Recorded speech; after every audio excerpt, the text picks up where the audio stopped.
Welcome to How I Raised It, the podcast that goes behind the scenes with entrepreneurs who've raised capital. We uncover the tips, tricks, and techniques they use to get investors to write a check. Strap in and turn it up. Hi, welcome to another episode of How I Raised It, produced by Foundersuite.com. Today I have Chris Ripley of Smarter Sorting coming to us from Austin, Texas, from a parking lot, I might add. How's your day going, Chris? My day's awesome. I'm actually waiting to get my driver's license. It's one of those things that you forget to do when you're out fundraising. So you're at the DMV? Are you out? Yeah, which is the best place to do a podcast. I didn't know if you knew that.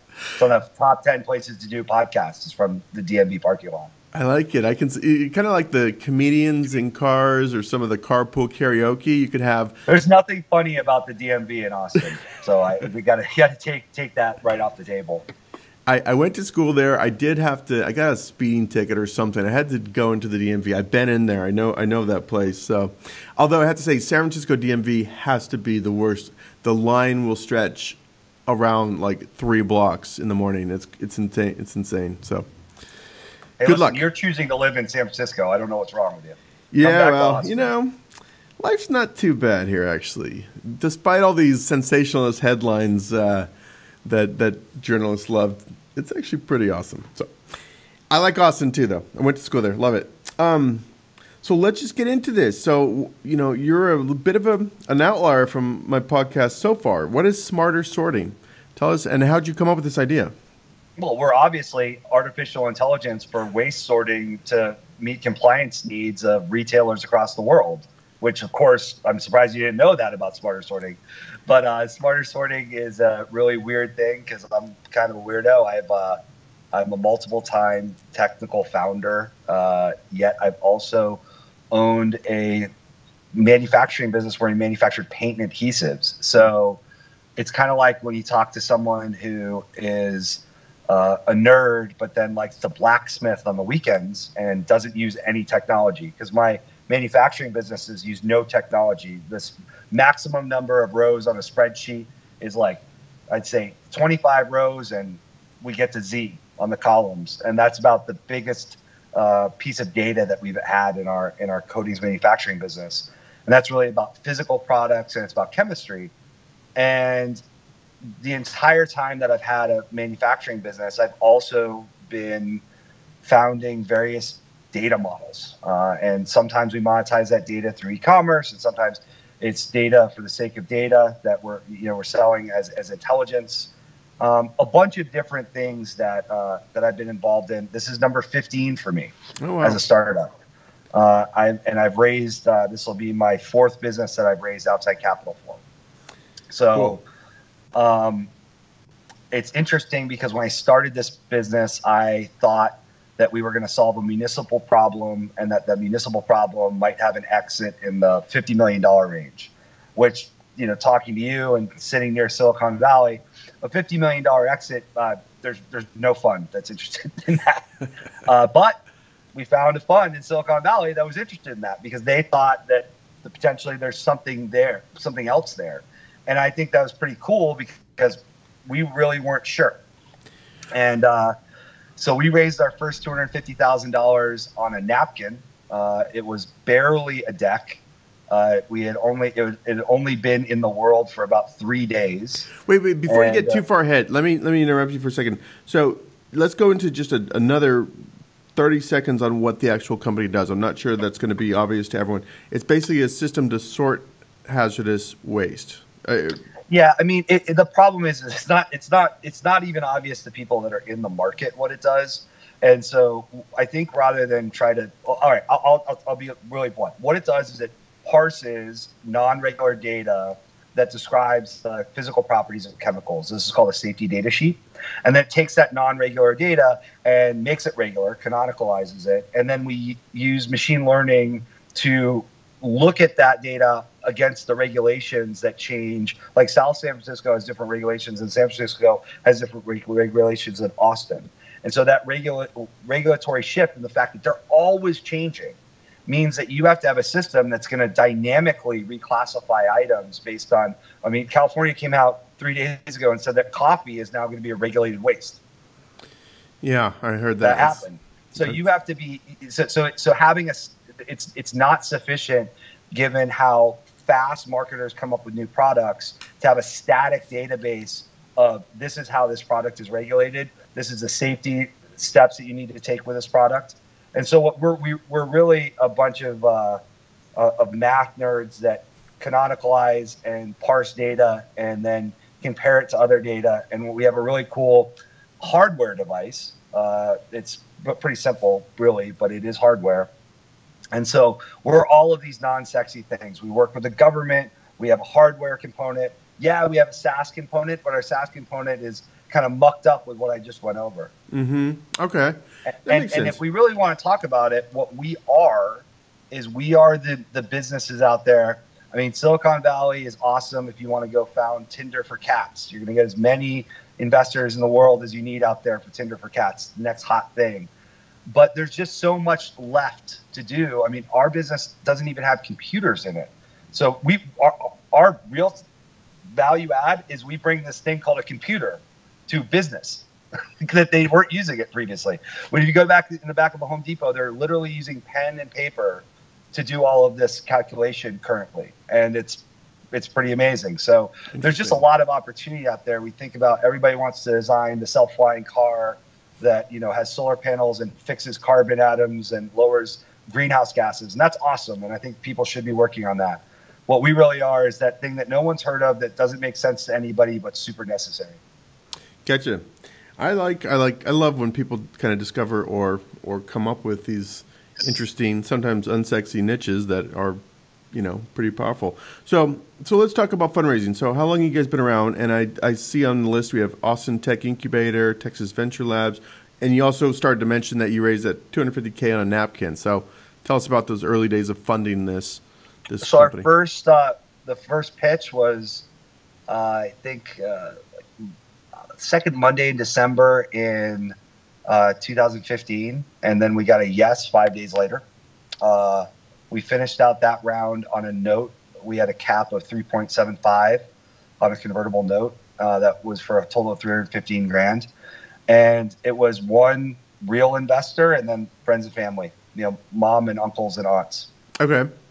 Our next round, we had about 2.1 million on an $8.5 million capped note.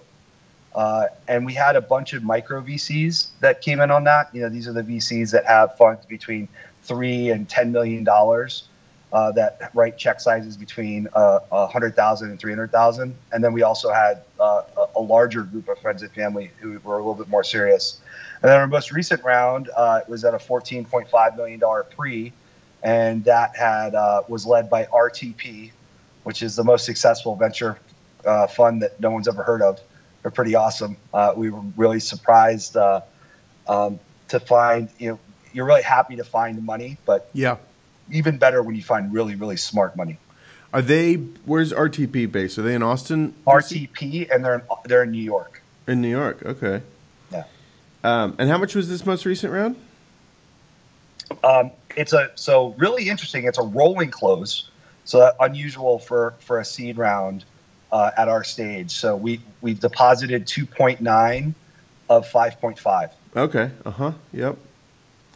Rolling meaning is RTP cutting you checks as you hit milestones, or what's? No, that would be a tranche. That'd be a tranche round. Rolling close just simply means that they're going to put their money in without guarantee that the rest of the money is coming in. So typically, if you said I'm going to raise $4 million, you would have to have all $4 million committed until you could take the deposit of $4 million. We said we're going to raise between $2 million and $5.5 million, but if you're going to come in, you need to deposit today. And by today, I mean, you know, when they're done doing their diligence, but not contingent on new money, other money coming in. And we were all comfortable with that because, and it wasn't really a hard sell to RTP because our revenues are increasing, and it seems like it's a better deal 3 months after their close. Whereas some companies that are going to be just continue to burn cash and not accrue revenue growth, that becomes a little bit harder to raise 3 Yeah. months after the close because it's not as sexy. Ours kind of gets better and better every week. Interesting. All right, let's go into these. I think the friends and family round is interesting, but let's go to the 2.1 and this most recent one. So let's start off maybe with a $2.1 million round, which was micro VCs and friends and family. Given what you do, how do you source investors for this? How did you identify these micro VCs? I love people that sit down and write lists and pros and cons and really have an ordered day. That's not how we did it. We went out and we talked to anyone who would listen, and if they said no, we asked if they could put us in the direction of someone that might be more interesting or interested, also interesting to us. Yeah. And we, as an example, we were in New York City. We met with a great accelerator. They said, "Hey, if you move to New York, we'll give you some money." We said, "Not moving to New York." Said, "Well, if you're not moving to New York, there is someone to go meet. I bet he's available right now." So we met with an accelerator in New York. They said we were told, "Hey, you really want to talk to these guys." So we went and took the meeting. We didn't do a lot of due diligence. I mean, of course, we read online about them, but it wasn't a question. We were going to take the meeting. We went, took the meeting, talked to them for an hour. They said, "Sure, if you come to New York, we consider giving you money." We said, "We're not coming to New York." He said, "Well, why don't you go meet my friend who might be interested? He's probably available." 10 minutes later, we're in his office. 2 hours later, we had a yes. But it was a chance meeting. It wasn't a oh, here we're really measured in our approach. It was, who can we talk to, and what might they be interested in, and if they're not interested, might they have some leads for us? Is there and who was that ended up saying yes after 2 hours? That's RTP? No, that was Jason Cahill at McCune Capital. Okay, gotcha. So that's an interesting approach. Isn't there sort of sometimes an issue or stigma if someone said no, but they're passing you along to another introduction?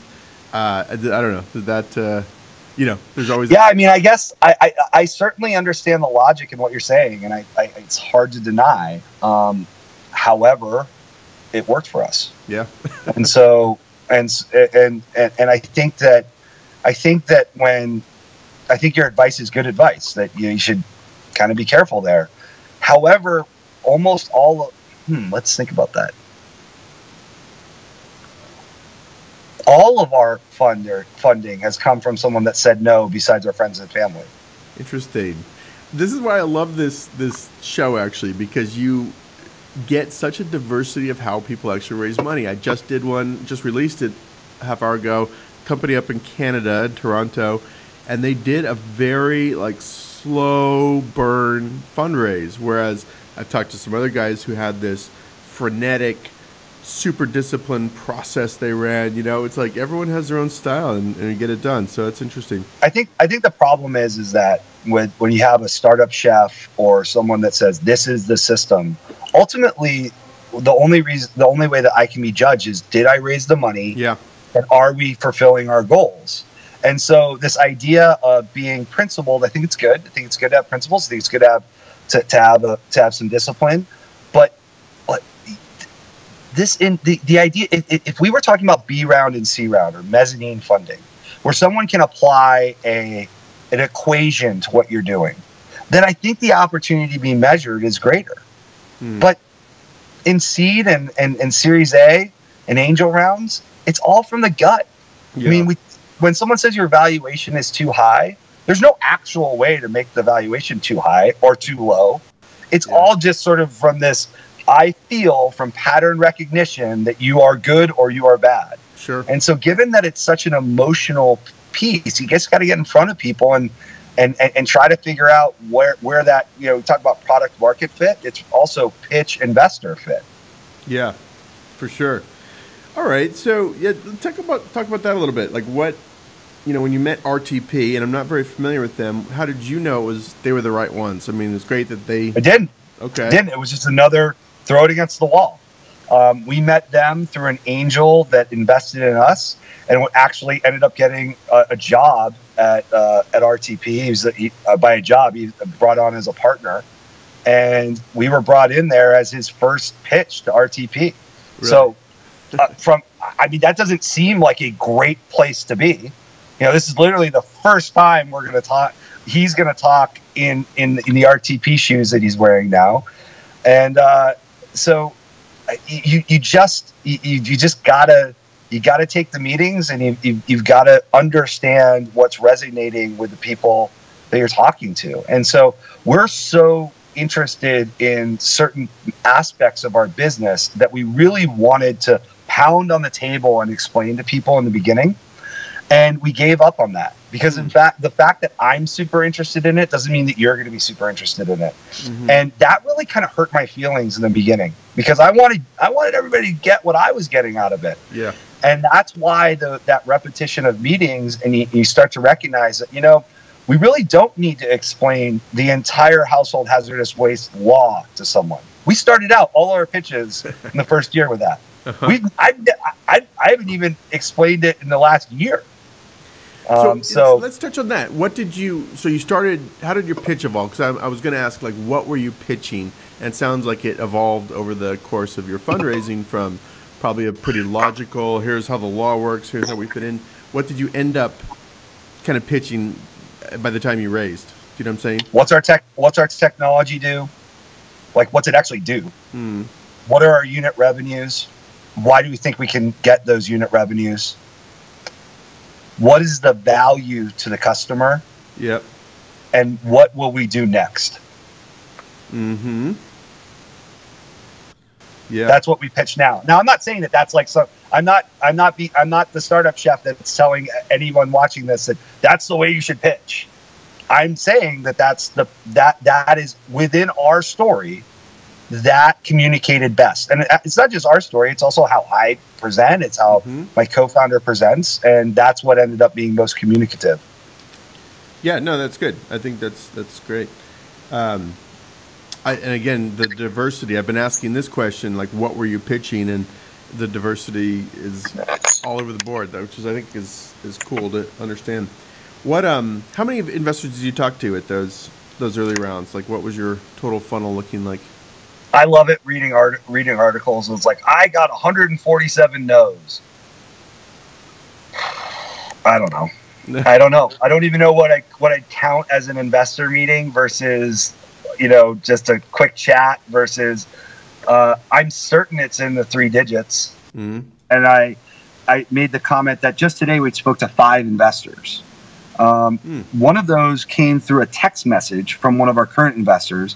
It said, I want to introduce you. Introduced me over text. And we started texting back and forth with the new investor. So do I count that as a meeting in one of these great articles on LinkedIn with the number of no's I've gotten? I'm not sure. But so it's a constant. Right now, my co-founder is making sure that our business doesn't blow up, and I'm out, talking to investors. And hopefully I only need to do this for another month. So this is a Series A? What are you raising now? We're calling it a Series Seed. Somebody way smarter than me knows the difference. I don't. I see A rounds that are 3 million and I see seed rounds that are 12 million. I'm not smart enough to figure it out. Somebody else has to tell me.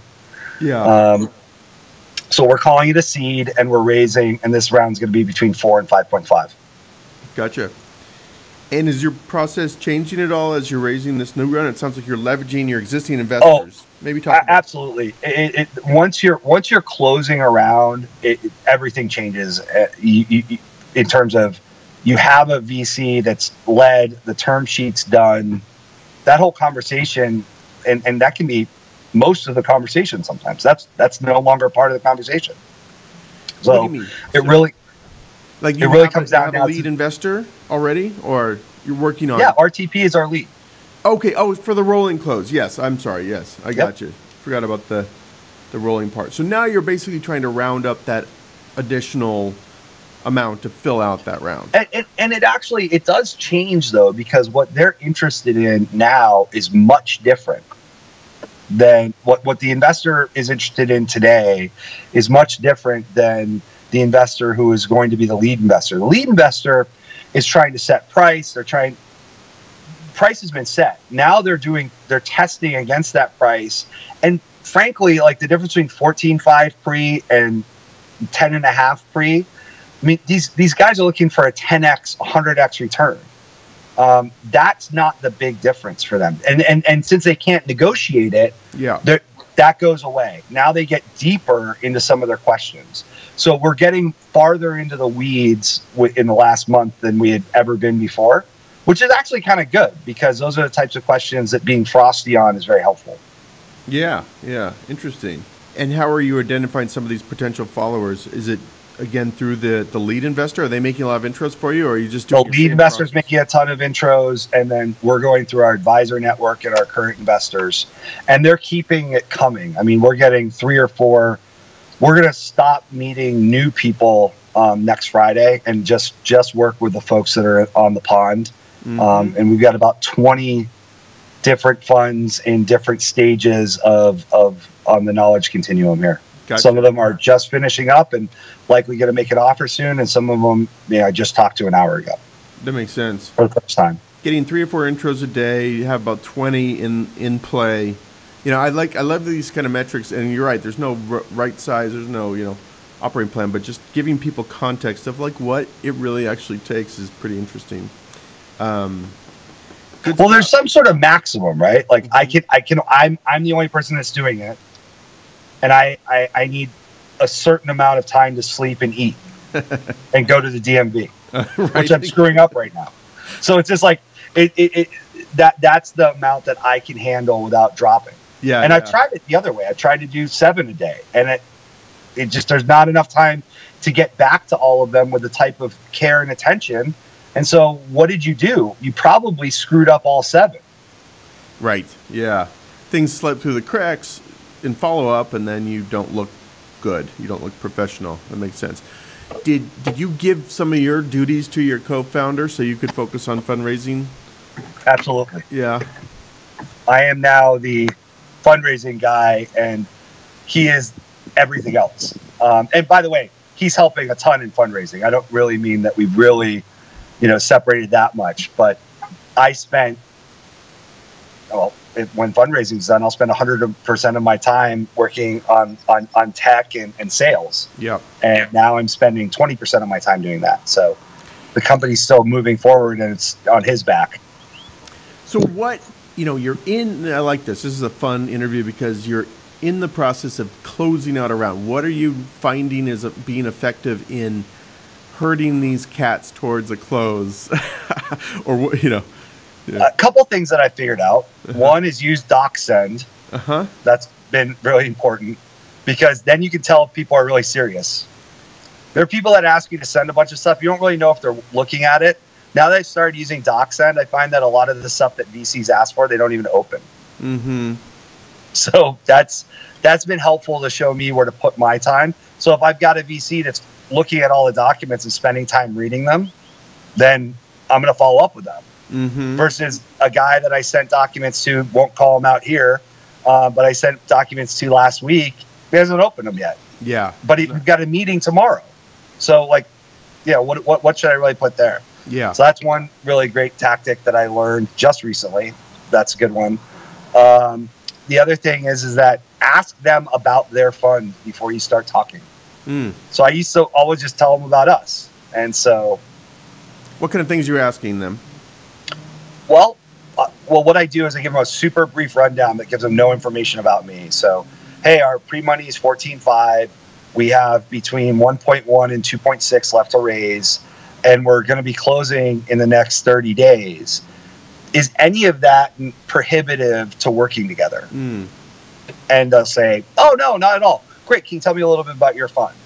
And it seems like a weird place to start, but if you think about it, it's pretty necessary because if that doesn't work for them, then you can save each other a bunch of time. Yep. Another thing that's interesting is I ended up selling some funds into being interested in us that have no business investing in our space and at our time frame. So I have a B fund that's very interested in coming in as a seed round. The dumbest thing I've ever done because there's no discounted cash flow for what we're doing that allows their valuation metric to work. And so I'm wasting their time and my time. And so asking people, where do you stand and here's where we stand and does that work for you? And it's think about it. I only took 10 seconds to do that with you. Yeah. And it's not insulting. This is where we are. Yeah, no, I like that. I like that a lot. I've spent too much time pitching people, driving. This is the story I always tell, right? You drive down an hour and a half to Palo Alto, sit with a investor for an hour, realize in the last 10 minutes they're not a good fit, or they, and then it's another hour and a half back in traffic, and there's half a day killed. Or how about the people that haven't raised their fund yet? Like, oh yeah, we're just raising our new fund. You find that out in the last 10 minutes? Right. Yes. Do you ask if it's a VC that has raised previous funds? Do you ever ask how much they have left dry powder? Do you kind of filter by that or screen? When I ask the question I ask, they'll usually offer all of that. What they'll usually say is, we're 3/4 of the way through a $100 million fund, and we're looking to make 4 more investments. And it's like, you just learned everything you need to know. Yeah, good stuff.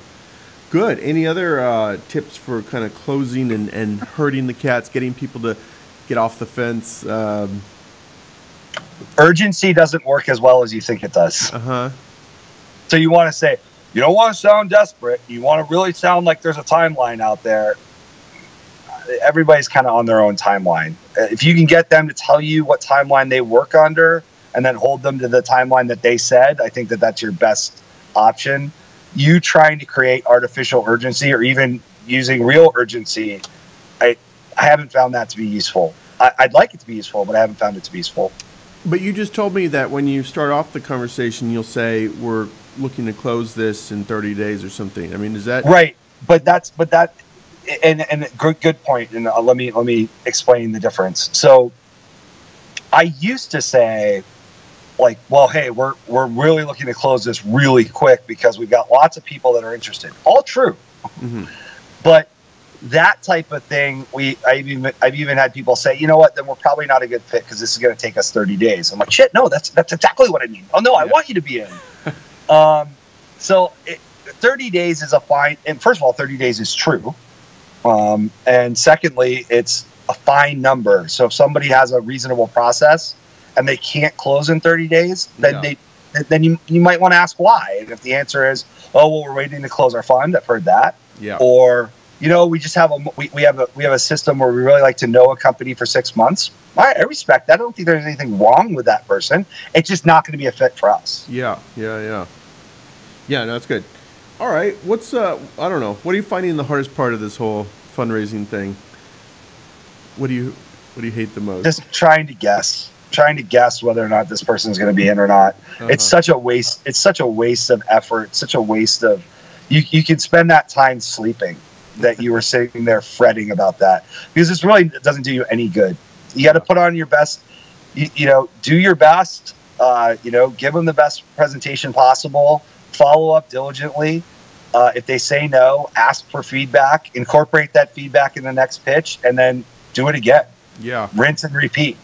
And I've spent so much time guessing that something good was going to happen or bad was going to happen. And I bet our round would already be closed if I wasn't trying to control the universe.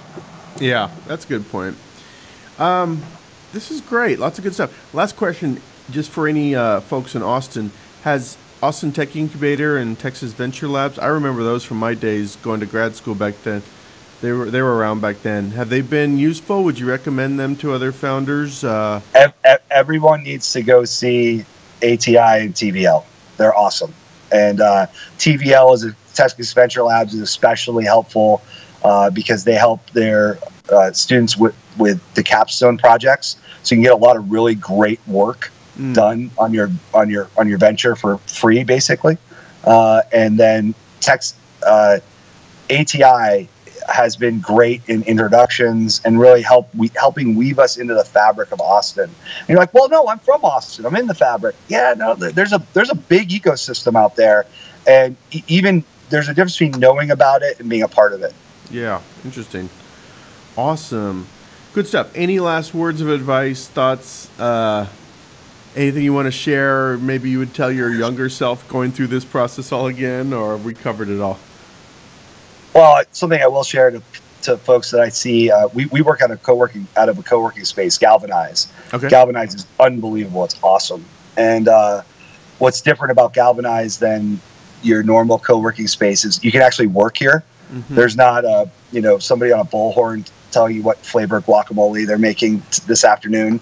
And so it's really actually a great place to work. But I meet a lot of younger entrepreneurs there, and unfortunately, all of the stuff you hear about persistence, you want to roll your eyes at, it's you just got to keep doing it. You just got to keep doing it. And as much as, so I'm 39 years old. This is my 15th business. This is my 4th time raising money.